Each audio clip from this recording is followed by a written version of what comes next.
Hello everyone and welcome to my corner of the world. I have a technique for you today. I understand it's called the Retiform Technique. I'm not entirely sure why, but it gives you this wonderful effect, and all of the decoration is literally ink, card, and that's about it. And the main technique that we will be using is sponging. And so here's my card and the matching envelope. So we're going to start with a piece of paper to protect my work surface, and I'm using some Whisper white cardstock, and this just happens to be 5 by 3 3/4, but all the measurements will be on my blog, and the link to that is just below this video, so you'll be able to pick up on that. So I'm going to be using this stamp set, Beautiful You, and again I always prefer stamp sets that have got the images as well as some greetings, because I try to make my cards just using one stamp set. So my starting color is going to be Smoky Slate, and I'm gonna do two images, stamp two, well, an image and a greeting before I start, because I want to make sure that I have enough space for my images. So I'm just going to start with one there, and then I'm just going to do the greeting. And I'm using a slightly different greeting in this one. I used Happy Birthday Gorgeous on my original, and this one I'm going to use Wishing You Brighter Days to Come. You know, we're in the middle of this coronavirus pandemic, and I think a nice positive greeting, Better Days to Come, is perfect for what we want to do. So then what we're going to do, we're going to be working with Post-its, and these are some I've just got out of my drawer. I found these. Look, when was the last time any of us sent a fax? But these are going to be perfect for what I want to do. So I'm going to be using my Post-its, and the first thing I'm going to do is I'm going to lay this here so that my lady isn't is not going to be covered by ink. And then I've got Blushing Bride, so that's my main color, and a piece of sponge. And these are Stampin' Up sponges. They come in a packet of 3, and I just cut mine up into about 5 or 6 pieces. They're more manageable that way. So I'm just going to add a little ink, and then I'm just going to just sort of add some ink like this, and I'm really just wanting to just sort of catch the edge of my Post-it there. And you know, you'll find that there's more ink on there than it looks like, so don't go too crazy. Just pop enough on there to give you the color. Then I'm going to move this round, and I'm going to pop it here to just do another line, and so as I don't go over this line, I'm going to just line up another piece there, and I'm just going to add my ink here. I don't necessarily want to add it to that part, but I'm just going to add my ink there. There we go. So if I remove this and then remove that, can you see what I meant about the amount of ink that you get on? It doesn't look like you're getting much, but you are getting a fair bit.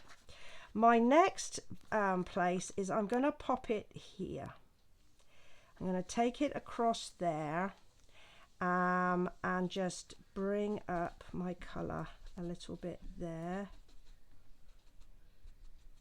like that. So I've done 3 of my lines. So my next one I'm going to bring across here.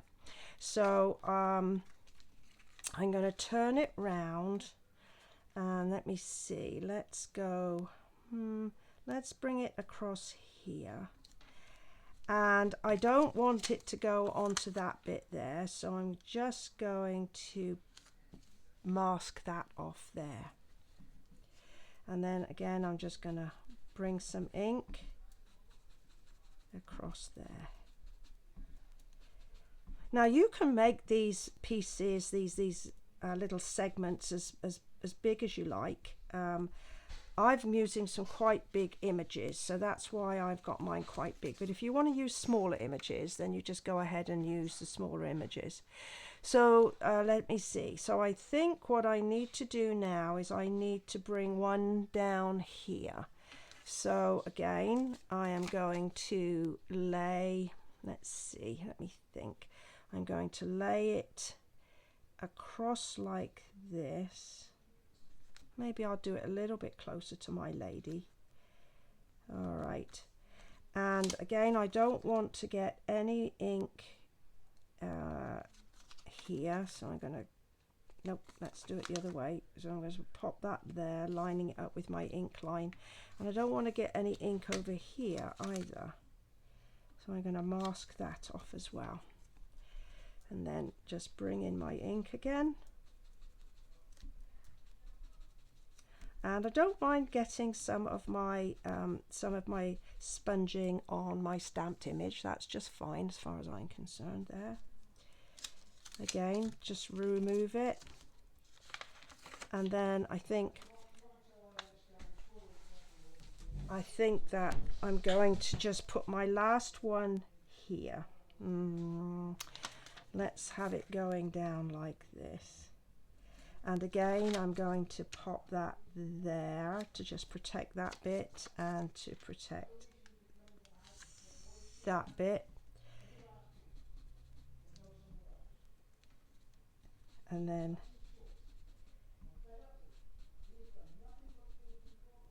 so there, I think I'm nearly done.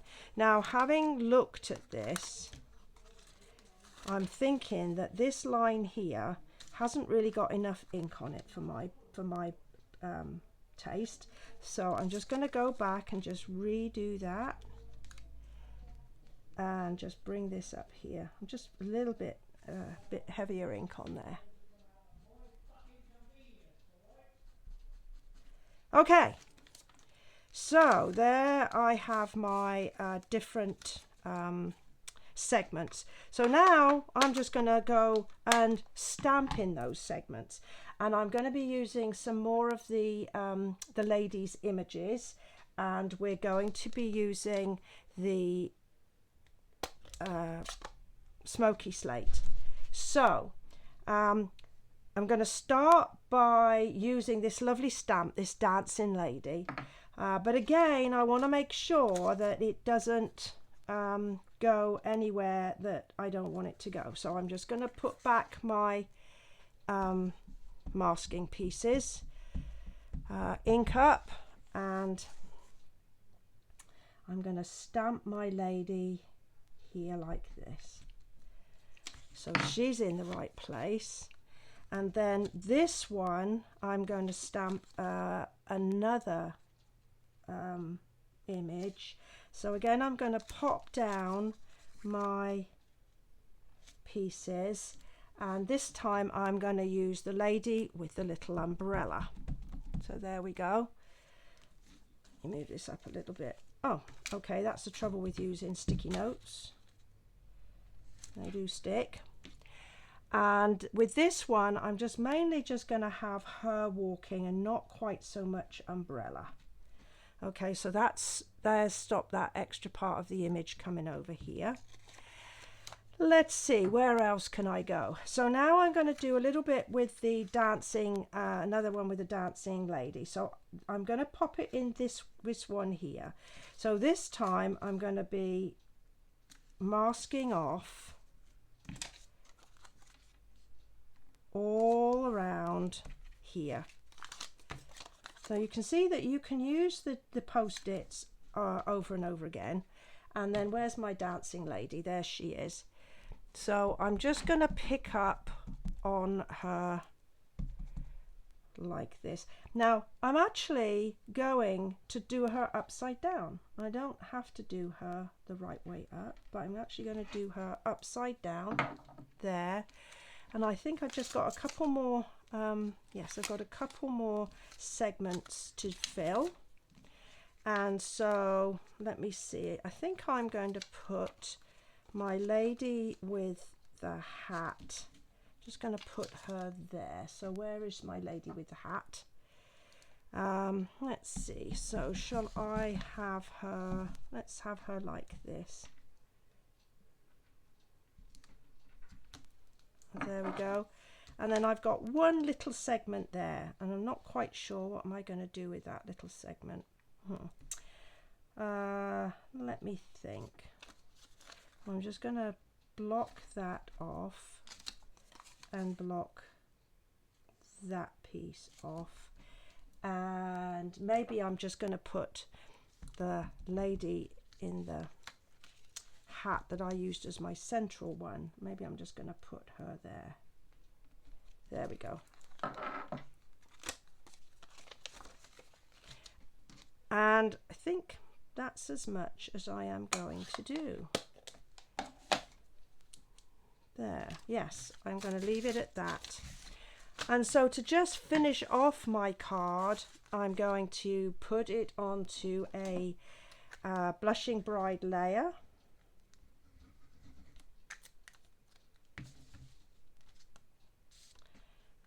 And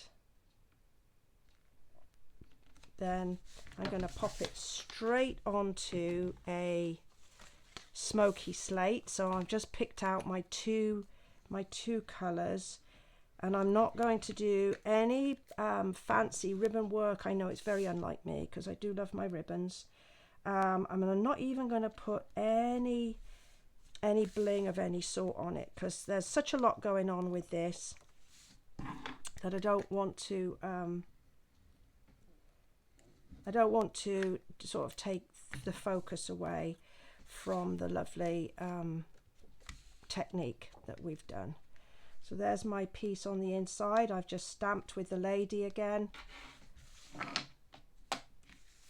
I've also got my envelope stamped, and then here we've got the two. So you can see that no, they're never going to be exactly the same, but they're just as gorgeous either way. Well, I do hope you've enjoyed this technique. It is fun. It's quite relaxing with that sponging. And again, if you just click below this video, you'll see a link onto my blog where you'll get some more information, and a link to my online store where you'll be able to go and buy some of the goodies yourself. Well, thanks for joining me today. Take care. Bye for now.